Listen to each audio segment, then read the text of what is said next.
Herzlich willkommen, liebe Zuschauer, bei uns im Stadtstudio in den Sparkassen-Arkaden. Und dieses Mal habe ich, halten Sie sich fest, 3 Gäste. Wie ich das schaffen werde, das werden wir dann hinterher wissen, nach der berühmten halben Stunde, die wir jetzt Zeit haben, mit den 3 Gästen zu sprechen. Ich beginne, Frau Bender, ich schaue Sie an und beginne mit, weil das Schwierigste ist, ich beginne mit Yamel Lima Baquero. Das ist mein Gast, meine Gästin, dass ich jetzt nichts verkehrt mache. In der Mitte der beiden Herrschaften Frau Petra Bender vom Welcome Center ansässig bei der Technologieregion in Karlsruhe. Und zu meiner Linken Steffen Ott, er ist von der Barmer in der Geschäftsstelle in Bruchsal, der Geschäftsleiter, Geschäftsstellenleiter, regionaler Geschäftsführer, damit wir auch hier gleich die richtigen Worte finden. Ich begrüße alle 3 ganz herzlich hier bei uns im Studio. Ja, wo fangen wir an? Am besten am Anfang. Frau Bender, Welcome Center. Also, willkommen hier bei uns. Und Welcome Center, das habe ich hier mal mir angeguckt, das klingt ja schon mal spannend. Ja, Sie empfangen, begrüßen, heißen willkommen Menschen aus der ganzen Welt im Welcome Center. Das sagt mir nichts. Ja, da sind Sie nicht alleine, Herr Konrad. Erstmal vielen Dank, dass wir hier sein dürfen.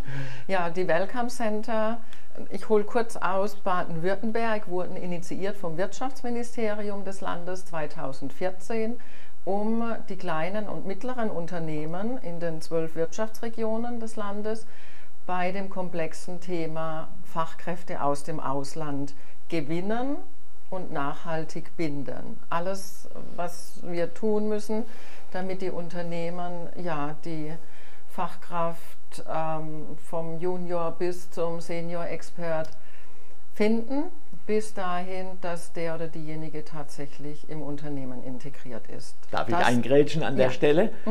Ist es was Neues oder hat es mit dem uns allen bekannten Fachkräfte- oder Kräftemangel eigentlich zu tun? Ist es daraus entstanden oder ist es historisch und es gibt es schon ein Leben lang? Nee, also wie gesagt 2014 initiiert in Baden-Württemberg und somit auch mit die Ältesten im ganzen Bundesgebiet. 2012 war das erste meines Wissens nach in Hamburg und auf jeden Fall dem Fachkräftemangel geschuldet, gewidmet.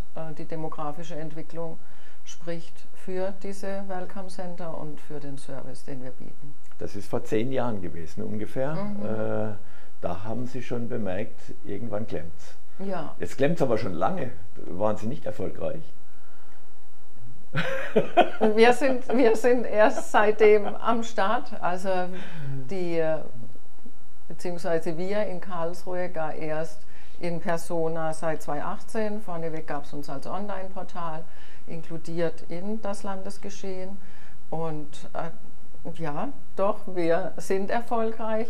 Wir sind keine Jobvermittlung, wir sind wirklich Ratgeber, sehr gute, vernetzte, auskunftsfähige Ansprechpartner. Und Sie begleiten ja ein schmales Feld. Es ist ja nicht der Arbeitsmarkt, den Sie überprüfen, überwachen, begleiten. Sie machen keine Arbeitsvermittlung, Sie sind kein Arbeitsamt, sondern das ist ja schon ein sehr spezielles Thema, das wir hier heute besprechen. Da geht es um ganz konkret ausländische Kräfte, Schrägstrich Fachkräfte. Nur Fachkräfte. Nur Fachkräfte, die sich aus irgendeinem Grund für Baden-Württemberg in dem Fall interessieren, weil sie sagen, ich will bei Porsche arbeiten.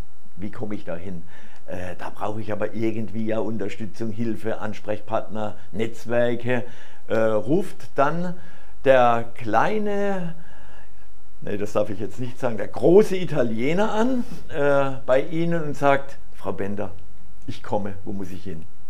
Die großen Arbeitgeber haben meist ihre firmeneigenen Abteilungen oder wiederum engagierte Dienstleister. Wir sind wirklich konkret für die kleinen, mittleren Unternehmen unterwegs und die Fachkräfte, die entdecken uns entweder via Internet oder sie mailen uns dann an. Das ist deren häufiger Kontaktweg, wenn sie denn noch im Ausland sind. Wir vereinbaren dann ein Online-Meeting und lernen die Menschen in der 1:1-Situation kennen. Das ist jetzt eine spannende Frage. Der Einzelne im Ausland findet Sie. Unter anderem und mittlerweile ja immer häufiger. Also wir arbeiten täglich an unserer Sichtbarkeit, so sind wir jetzt auch hier. Und ja, da gibt es dann jemanden, der uns aus Kolumbien kontaktiert. Der Kumpel war bei der Dualen Hochschule zu einem Auslandssemester und hat so von uns gehört, denn ja, zum Thema Netzwerkpartner, Kooperationspartner, wir sind auch in allen Hochschulen aktiv, damit die internationalen Studierenden, die schon da sind, ja, die Attraktivität der Region kennenlernen. Und das Land der Tüftler und Entdecker. Und speziell die Technologieregion Karlsruhe, darf ich so sagen. Jetzt wird es international und deswegen ist jetzt die Frau Lima, und ich spreche es immer wieder gerne aus, Yamel Lima Baquero. Genau. Wenn das erstmal klappt, sage ich jetzt Frau Lima Baquero? Ja, das ist richtig. Frau Lima Vollkommen. Baquero. Vielen Dank. Jetzt wird es doch international. Die Frau Bender hat mir den Ball zugespielt. Sie greifen an einer bestimmten Stelle dann ein oder machen ein sehr spezielles, tragen einen speziellen Teil bei, wenn die Interessenten, die Bewerber, die Fachkräfte schon hier sind in Baden-Württemberg. Dann, und ich bleibe jetzt beim Suchen und Finden, dann sind die da, haben einen Job gefunden. Und warum kommen die jetzt zu Ihnen? Also ich als Coach und Beraterin begleite ich diese internationalen Fachkräfte, so wie ich das mal war, auf diesem Weg, sich in Deutschland angekommen fühlen zu sein. Und zwar mit einzelnen Coaching. Unter anderem, es gibt auch Career-Coaching und auch, was ich denen helfe zu tun, auch wenn die noch im Ausland sind, ist, sich eine Strategie aufzubauen. Wie bewerbe ich mich zum Beispiel? Wo komme ich hin? Was passt für mich? Was ist mein Fokus? Das ist, wo ich andocke. Und die hier erstmal vor kurzem angekommen sind, die wollen verstehen, wie funktioniert diese Arbeitswelt, diese neue Arbeitskultur, wie füge ich mich dazu, wie passe ich interkulturell da drin, wie finde ich meinen Weg dahin. Darf ich an der Stelle nochmal nachfragen, nur zu meinem eigenen Verständnis. Diese Mitarbeiter sind noch nicht beschäftigt, Sie haben gesagt, manchmal schon in ihrer Heimat, Kontaktaufnahme, wie bewerbe ich mich? Frau Bender hat mir jetzt aber, oder korrigieren Sie mich gerne, findet die Begleitung bereits zum Beispiel über die Frau Lima Baquero im Ausland statt? Oder wo ist die Schnittstelle? Wer macht wann was?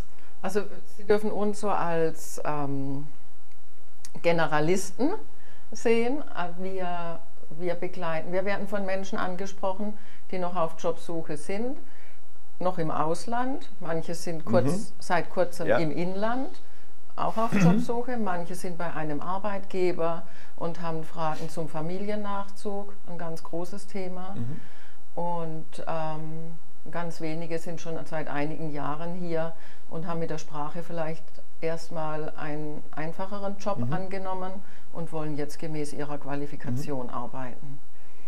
Die sind und aber Frau noch Yamel Baquero ist eine Dienstleisterin im Gesamtgefüge, sag ich mal.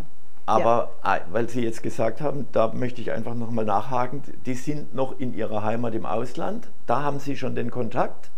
Den muss man ja irgendwie kriegen. Ja, also es gibt zwei Wege, um zu mir zu kommen. Ja? Entweder werde ich beauftragt von einem Unternehmen hier, der sich gerne wünscht, ihre internationalen Fachkräfte oder so schwer auch gewonnenen Fachkräfte zu unterstützen, dabei die sind schon anzukommen, die sind schon da. Oder auf mich kommen Leute unabhängig davon zu. Die können hier hier in Deutschland sein, Entschuldigung, oder im Ausland noch sein. Weil man das sind die mich einzeln kontaktieren. Kontakt. Genau, über Kontakte. Also die die Personen im Ausland, sie sind sehr stark vernetzt, vor allem jetzt über soziale Netzwerke.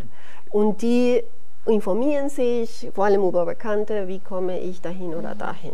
Ich finde es, ich möchte es jetzt gar nicht bagatellisieren, aber ich finde es ganz, ich frage mal ganz bodenständig, Sie sprechen auch von interkultureller Kompetenz, die hier gelernt wird.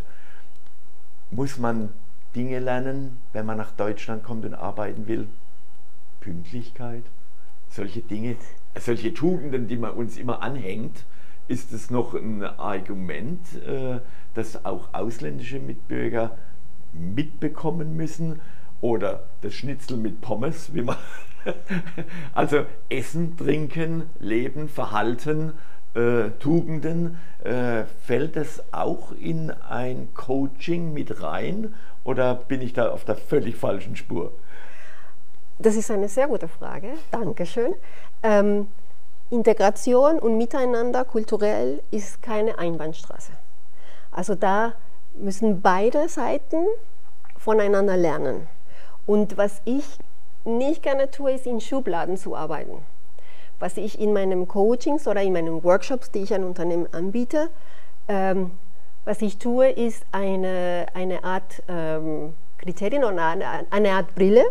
Wie sehe ich mich selber, wie bin ich, ja? Wie ist mein Bezug zur Zeit? Da kommt das Thema Pünktlichkeit zu tragen zum Beispiel. Wie bin ich zum Thema Hierarchie? Wie bin ich zum Thema sozial? Bin ich sozial eher oder bin ich eher ein Einzelkämpfer? Wie bin ich? Und wenn ich weiß, wie ich bin, dann kann ich mit dieser Brille auch andere anschauen. Jegliche Kulturen. Weil heute ist nicht wirklich jemand Deutsch oder Mexikanerin oder. Also selbst vom Aussehen können wir nicht mehr sagen, wer kommt aus irgendwoher. Und das ist methodisch, wie ich damit arbeite im interkulturellen Thema. Jetzt sind wir hier ja das Fernsehen im Land, sagen wir mal, das lokale, regionale Fernsehen. Ich selbst ein Landei, habe aber schon immer mal mit Unternehmern Kontakt, die im Ausland tätig sind und die mir tatsächlich solche Dinge vermitteln wie: Steht man auf, gibt man die Hand, wenn ja, welche Hand? Banale Dinge, wo ich sage, mir völlig fremd, aber das sind ja Dinge, die möglicherweise für Irritationen führen, weil beide Seiten gar nicht wissen, was hat er denn? Was erwartet er? Was mache ich eigentlich falsch? Beginnt man mit dem Essen, bevor das Getränk auf dem Tisch steht und was alles für Dinge gibt. Gehört es auch zu dieser, ja, ich sag mal, zum Finalisieren einer Persönlichkeit, damit sie dann in diesem Umfeld, auch in Führungspositionen möglicherweise nicht anstößt, nicht auffällt, sich entsprechend verhalten kann? Gehört auch das in Ihr Coaching mit rein?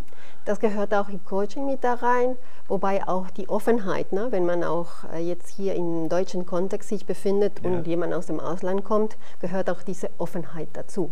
Also darüber sprechen genau, und auch mal bei uns wird man sagen, mal die Hosen runterlassen und sagen, habe ich noch nicht gelernt, weiß ich nicht, helfen Sie mir.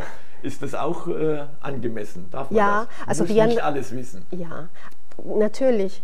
Man muss nicht alles wissen, aber wie gesagt, diese Offenheit für das ins Gespräch zu gehen, ja, weil auch die andere Person könnte auch irgendein Thema haben mit Hand geben, andersrum. Ja? Also es ist nicht nur, was hier, dass jeder, der hier ankommt, sich anpassen soll, sondern ich glaube, wir müssen uns zusammen aneinander anpassen. Es gibt ja Beispiele, die wir alle aus dem Fernsehen kennen, wo die Außenministerin die Hand vom Scheich oder der Scheich die Hand der Außenministerin zurückweist. Da denke ich, da hat der Coach gefehlt. So einen Fehler sollte man eigentlich nicht machen. Da hat das Protokoll offensichtlich versagt. Also Sie arbeiten an diesen kleinen Protokollen im zwischenmenschlichen Bereich, wenn ich das natürlich. Ich habe sehr viel Erfahrung dabei. Also ich habe hier sehr lange Zeit in der Automobilindustrie gearbeitet. Also als Fachkraft habe ich angefangen und dann auch als Führungskraft. Ich kenne beide Perspektiven und ich kann auch aus diesen Perspektiven mit anderen Augen dazu schauen. beide Welten miteinander verbinden. Ja, Herr Ott, da schlagern Sie mit den Ohren, was die große Welt hier alles verlangt. Und jetzt kommen wir in die kleine Welt der Organisation, der Abwicklung des Formalen. Ohne das geht es nämlich nicht. Also wenn ausländische Mitarbeiter hier tätig werden, dann gibt es auch ganz formale Dinge. Ich will jetzt nicht sagen, die Steigerung von Gut ist ja bekanntlich besser, Deutsch. Aber wir machen es dann schon richtig. Und richtig machen ist aber auch ein Prozess, der durchgeführt werden soll, damit wir nicht ohne Versicherungsschutz irgendwo vom Gerüst fallen. An welcher Stelle greift jetzt eine Kasse, eine Versicherung ein, die sagt halt, alles gut, Welcome Center gut, Frau Lima Vaquero gut, aber jetzt bitte geht nicht an mir vorbei. Ja, das ist unser Anknüpfungspunkt. Also wir sind ja als gesetzliche Krankenkasse, sind wir verpflichtet, auch jemand zu versichern. Und die Menschen, die aus dem Ausland zu uns kommen, müssen ja auch irgendwo versichert werden. Uns geht es aber jetzt hier, oder persönlich für mich, jetzt nicht nur um dieses Thema der Versicherung, das ist wirklich zu kurz gesprungen, sondern es geht mir auch darum, oder uns auch darum als Unternehmen Barmer, Mehrwerte zu bieten für die Menschen, die hierher kommen, also Mehrwerte dahingehend, Unterstützung zu machen, also im Onboarding-Prozess. Es gibt ja nicht nur das Thema Krankenkasse, sondern jemand, der eben meinetwegen zum Beispiel aus Mexiko kommt, zu erklären, dass wir auch eine Rentenversicherung haben oder dass wir auch eine Arbeitslosenversicherung haben, dass wir eine Pflegeversicherung haben. Da sind wir schon der erste Anlaufpunkt, wenn diese Fragen gestellt werden. Wir, also das sage ich unternehmenweit, die Barmer haben uns auch spezialisiert, haben auch eine International Unit, die dann auch speziell auf Bedarfe von verschiedenen Ländern eingehen können. Ich habe Kollegen, die betreuen Afrika, weil das ist vielleicht doch mal was anderes, wenn jemand aus Afrika zu uns kommt, wie wenn er aus Italien zu uns kommt, weil die Systeme ähnlich sind. Und da in dem Zusammenhang gibt es eben vieles zu klären. Viele Fragen, die dann auch auftreten, und die Menschen, die dann bei uns aufschlagen, kommen auch mit diesem Thema, das überhaupt zu verstehen. Also verstehen bedeutet, auch da kommt wieder auch die Zusammenarbeit oder das Angebot, was wir im Welcome Center anbieten, dass wir auch Seminare machen, schon im Vorfeld, bevor jemand nach Deutschland kommt, zum Thema deutsche Sozialversicherung, aber in englischer Sprache. Und ich habe so ein Format auch schon begleitet als Teilnehmer, und es ist ganz spannend, welche Fragen da auch kommen. Weil man muss sich das so vorstellen, es sitzt jemand, ich erinnere mich, dass jemand mal aus Teheran auch mit dabei saß, der schaute da in die Kamera, für den war das ja auch eine ganz, ganz neue Welt. Und das ist so auch diese Anknüpfung. Da möchte ich dann doch nochmal auf die Frau Bender zurückkommen, weil als auch einer, der mit den Formalien zu tun hat, als deutsches Unternehmen, ich habe mal gehört, es gibt keinen, der nicht versichert ist. Also will sagen, wenn man mal ankommt, dann geht alles seinen Gang. Da kann man nichts mehr falsch machen. Kann man doch was falsch machen? Ja, die Menschen müssen wissen, welche Unterlagen, welche administrativen Schritte sie gehen müssen, um überhaupt ein Visum zu erhalten. Und insofern wird das schon alles vor der Einreise gecheckt, geprüft und dann letztendlich auch das Visum ausgestellt, das dann in Deutschland in den Aufenthaltstitel münden muss.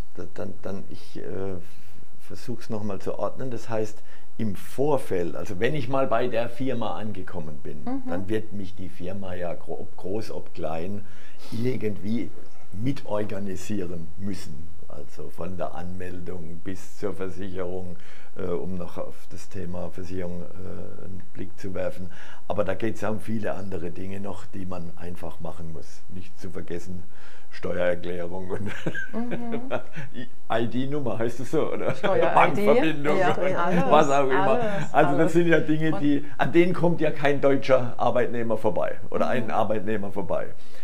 Sie greifen aber schon ein bisschen werden Ich glaube, wenn ich es richtig verstanden habe, werden sie bei Ihnen schon aufgefangen, um die Informationen zu bekommen. Sammelt mal bitte, bevor ihr hier den Zug nehmt, ich brauche das und das und das. Ihr solltet das und das und das haben. Also nicht nur irgendein Visa in der Tasche, sondern am besten noch eine Arbeitsaufenthalts- oder welche Genehmigung auch immer. Wo genau ist die erste Anknüpfungspunkt bei Ihnen? Das ist ganz unterschiedlich, weil, wie gesagt, es kann sein, ein Mensch auf der Welt entdeckt Deutschland durch Zufall bei der Recherche nach einer besseren Lebensperspektive. Die meisten unserer Kunden, die kommen nicht aus Gründen der Selbstverwirklichung, sondern entweder um die eigene Perspektive zu verbessern, die eigenen Chancen und insbesondere wenn dann auch Kinder mit im Spiel sind, ja, wenn das Alter kommt, ja, wir denken an eine Familiengründung und dann auch den Weg nach Deutschland und da haben wir immer noch eine relativ gute Position. Wir konkurrieren natürlich weltweit und auch mit dem englischsprachigen Markt, sage ich mal, mit den Ländern. Und insofern ist es ganz unterschiedlich, wann wir als Welcome Center kontaktiert werden. Ganz am Anfang der Recherche oder ich bin jetzt schon im Visa-Prozess, beziehungsweise ich bin dabei, meine Unterlagen vorzubereiten, könnt ihr mir hier nochmal Klarheit geben. Oder auch die Unternehmen, das ist mir ganz wichtig, weil für die sind wir geschaffen. Die haben jetzt zum Beispiel eine IT-Fachkraft, die zum Praktikum, zum Auslandssemester mal hier in der Firma war, jetzt ihr Studium beendet und möchte jetzt als Mitarbeiterin gewonnen werden. Es ist ein kleineres Unternehmen und die haben den Prozess eben noch nie gemacht. Und dann bringen wir etwas Licht in den Dschungel der Formalitäten, die da sein müssen. Und kurz zur Erklärung, das Visum, das beinhaltet schon ganz viel Verwaltendes, ganz viele Dokumente, die da eingereicht werden müssen. Und wenn jemand ein Visum hat, dann hat er die Einreisebewilligung nach Deutschland und das ist schon mal ein ganz großer Schritt. Jetzt mache ich mal noch ein Fass auf, schaue aber gleich hier drauf. Ja. Wenn nicht, drehe ich es nochmal um. Viel zu erzählen. Damit ich nichts durcheinander bringe. Ja. Wir haben eine Menge Asylsuchende. Darunter befinden sich vermutlich viele Fachkräfte. Die hätten Sie ja alle schon im Land. Spielt es für Sie auch eine Rolle? Gibt es da einen Filter oder einen Blick oder von deren Seite einen Zugang zu Ihnen oder einen Zugang von Ihnen zu denen? Auf jeden Fall. Also wir haben die große Kundengruppe der Menschen, die noch im Ausland sind und der Fachkräfte, die schon im Inland sind. Und das sind die Geflüchteten eine wichtige Personengruppe und auch da wieder unsere Netzwerkarbeit mit den Flüchtlingshilfen, mit den Integrationsmanagern, die es in allen Kommunen gibt. Da werden wir immer wieder kontaktiert. Frau Bender, ich habe gerade jemand bei mir in der Beratung, darf der oder diejenige einen Termin vereinbaren und schon sind wir am Start. Und daran anschließend, ich schaue ja auch in die große Welt, Deutschland, und höre, uns fehlen Mitarbeiter, ob Fachkräfte oder Kräfte, lasse ich mal dahingestellt. Jetzt haben wir doch so viele, warum sind wir immer so skeptisch gegenüber den Geflüchteten? Da ist doch ein Potenzial, das uns unglaublich weiterhelfen könnte. Ich glaube, dass der Blick sich wandelt. Ich glaube, dass wir da in einem Wandlungsprozess sind, dass die Schätze, die die Menschen mitbringen, immer mehr erkannt werden. Und da sind wir Welcome Center ein Mitspieler, um auch da den Blick zu öffnen. Das heißt, das ist keine Grenze oder Abgrenzung zwischen diesen beiden Kategorien, sondern Sie sind offen für die Menschen. Ja, auf jeden Fall, genau. Denn also was unser Kriterium ist, dass es um Menschen geht, die berufliche Qualifikationen mitbringen. Oder mehr und mehr öffnet sich jetzt auch das Feld der Auszubildenden. Das heißt, dass wir zum Beispiel in den Gruppen der Geflüchteten nach jungen Menschen schauen oder vielmehr kontaktiert werden. Ja, da ist jemand, der Interesse hat, eine Ausbildung zu machen. Und gerade für unser Handwerk, das dringend Azubis braucht, ist das Frau Bender hat es beantwortet, Frau Lima Baquero, das sage ich jetzt immer, seit ich es kann. Danke.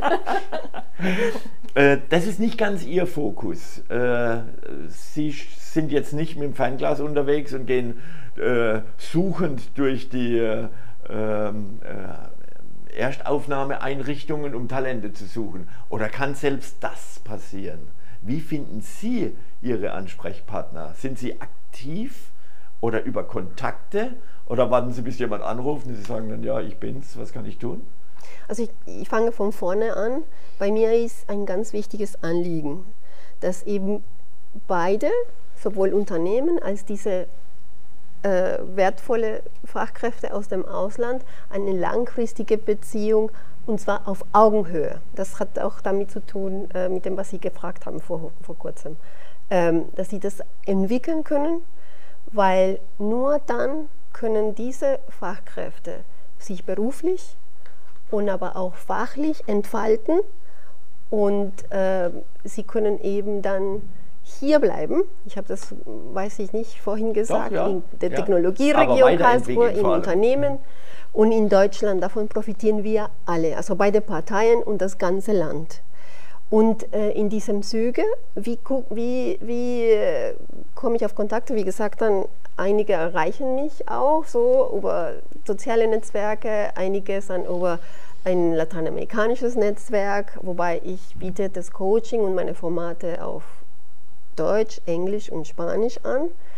Aber ich bin aktiv bei Kontakten mit Unternehmen, weil die sind diejenigen, bei denen ich dann mehr Kontakt mit diesen Fachkräften, die schon hier sind. Aber ich habe es richtig verstanden, korrigieren Sie mich gerne. Das ist schon mehr so ein Weiterentwicklungsprozess, wenn man mal da ist. Wie komme ich in meiner Position weiter? Wie muss ich es anstellen? Wo gibt es Weiterentwicklungsmöglichkeiten im Betrieb, vielleicht auch bei anderen oder in einer Funktion, vielleicht auch bei anderen Firmen, die das wieder suchen. Also so, dass man nicht nur willkommen geheißen wird beim Welcome Center und man hat mal seine Stelle, sondern was kann ich jetzt daraus machen? Ich glaube, an der Stelle sind Sie dann die Person, die sagt, so jetzt ja, machen wir es richtig. Jetzt ja, gehen wir die nächste Karriereleiter weiter und entwickeln uns als Person in unserer Arbeitsumgebung weiter oder sogar vielleicht, indem wir in anderen Firmen weitere Karriereschritte gehen können. Ja, aber das ist jetzt nicht komplett eine Aufgabe von dieser Person, ja, sondern das gehört auch zum Unternehmen. Ja.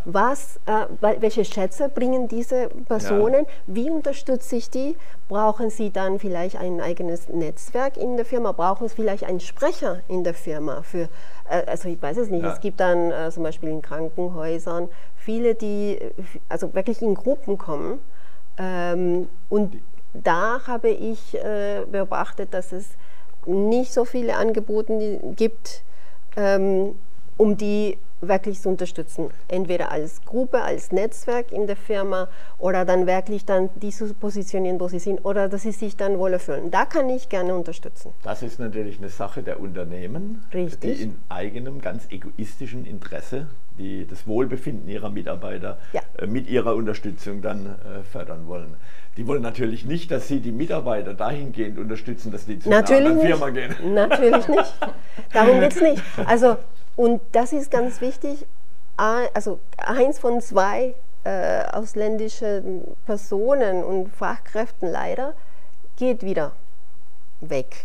Und das ist mein persönliches Anliegen. Das sollte es auch von jedem hier sein. Es ist wirklich sehr aufwendig und sehr energieaufwendig auch, also finanziell, Energie, alles steckt man da rein, um neue Mitarbeiter aus dem Ausland zu gewinnen, auch die hier sind. Aber wenn sie nicht zufrieden sind, gehen sie wieder. Und das ist sehr gefährlich für unsere Wirtschaft, für unser Land. Es spricht sich auch nämlich rum, wenn man eine schlechte Erfahrung macht. Also das kenne ich auch von lateinamerikanischen, insbesondere, ja, da kann ich wirklich dazu sagen, das spricht sich rum und dann sagt man, okay, entweder Unternehmen X nein oder Deutschland auf gar keinen Fall. Und stellen Sie sich folgende Gedanken vor, ich habe jetzt in Deutschland angefangen zu arbeiten. Ich fühle mich nicht aufgehoben, ich fühle mich auch nicht willkommen vielleicht. Ja? Ich kann aber schon ein bisschen mehr Deutsch, ich kann es besser, fachlich habe ich mich weiterentwickelt. Österreich und die Schweiz haben auch ähnliche Probleme mit Fachkräftemangel. Also was wir hier machen, also letztendlich machen würden, ist die zu vermitteln. Und das wollen wir nicht. Ich habe Deutschland lieben und kennengelernt und schätzen gelernt und ich natürlich würde mich freuen, wenn diese Personen hier bleiben. Wir Deutsche neigen ja gern zur Überheblichkeit, weil wir meinen, wir wären die Größten, die Besten und könnten alles. Aber ich glaube, es gibt ein Leben außerhalb Deutschlands, wo man uns mit anderen Augen sieht und wo offensichtlich auch solche Wohlfühlprozesse ganz anders bewertet sind, als wir sie sehen. Also ich habe vorhin von Tugenden gesprochen, aber nicht jeder möchte vielleicht Pünktlichkeit als oberstes Niveau sehen, sondern vielleicht Ergebnisse. Arbeitsergebnisse könnten natürlich auch ein Parameter sein, wo andere sagen, ist doch egal, ob ich das nachts mache oder tags mache. Also das sind ja kulturelle Dinge, die man dann auch zum Wohlfühlen diskutieren, beitragen und überprüfen kann. Genau. Herr Ott, das zuckt da schon, ja, im Wohlfühlen. Das ist nämlich genau nochmal ein Anknüpfungspunkt.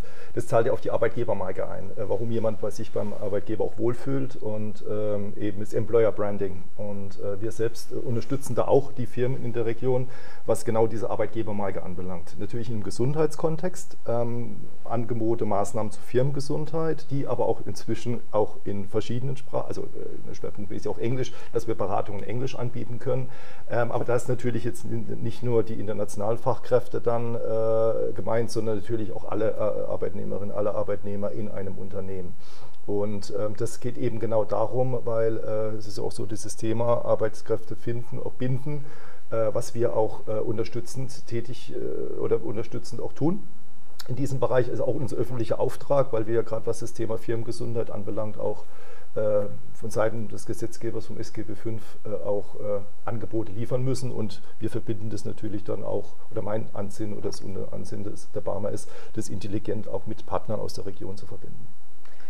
Also eine Aufgabe, die, und jetzt komme ich noch einmal, um es abzuschließen und einzufassen, weltweit, Frau Bender, Aktivitäten auslöst. Können Sie auch bayerische Arbeitskräfte brauchen, die integrieren? Wir sind ziemlich offen, aber unser Auftrag lautet wirklich nicht deutsche Fachkräfte, aber noch ein ganz wichtiges Angebot, das wir haben zum Thema, also das Wort Bindung ist uns genauso wichtig wie die Gewinnung der Fachkräfte. Ja. Das wurde schon angeteasert. Ja.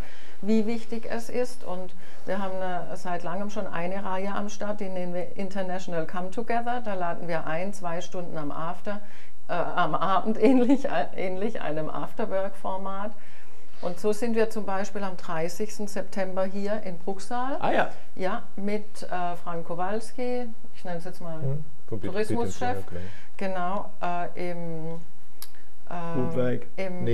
dieses Mal in einem neuen Gebäude, im Atrium. Im Atrium, das neue Gebäude bei der Feuerwehr. Wir waren aber auch schon im H7, hier direkt in der Stadt, auch mit dem Team Frank Kowalski. Also da geht es darum, an diesem Abend oder an diesen Abenden 2 Stunden eine angenehme Atmosphäre zu bieten, ein bisschen was von der Region mitzuteilen oder aktuelle Informationen einzuspielen, aber vor allem, dass die Menschen mit neuen sozialen Kontakten nach Hause gehen, damit sie dann eben außerhalb des Jobs am Wochenende einen neuen Kumpel für die Mountainbike-Tour Nordschwarzwald, Vogesen, Pfälzerwald finden oder Museumsbesuch oder Ähnliches. Also da würde ich mal empfehlen, Kraichtal Unterövisheim, ja, anstatt Pfälzerwald. Ja, sehr gerne, den Kraichgau natürlich. Auch den haben wir auf dem Schirm. Ja. Wir sind für die ganze Region da. Dann blenden wir das vielleicht noch ein, dass der Termin steht, den wir dann natürlich wann haben Sie gesagt? Am 30. September, 18 bis 20 Uhr. Hätte ich gesagt, kommt noch in den Willi, aber der ist durch. Aber wir veranstalten regelmäßig und insofern vielleicht eine andere. Gut. Ja, dann bedanke ich mich bei Ihnen, dass Sie da waren. Ich habe mich vielleicht an die Zeit gehalten, kann es jetzt nicht beweisen, durch die kurze Unterbrechung.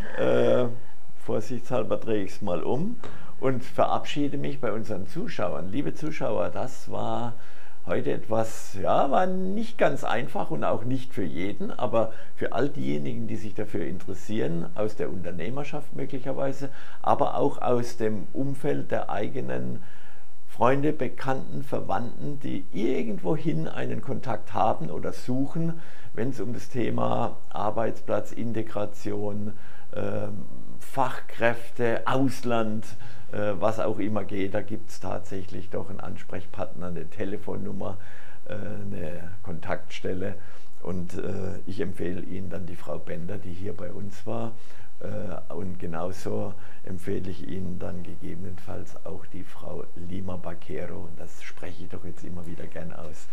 Und als dritten, den möchte ich hier nicht unterschlagen, dann bleibt auch noch der Steffen Ott. Und das kann ich nun wirklich ganz einfach aussprechen. Machen Sie es gut. Schön, dass Sie dabei waren. Bis zum nächsten Mal. Tschüss.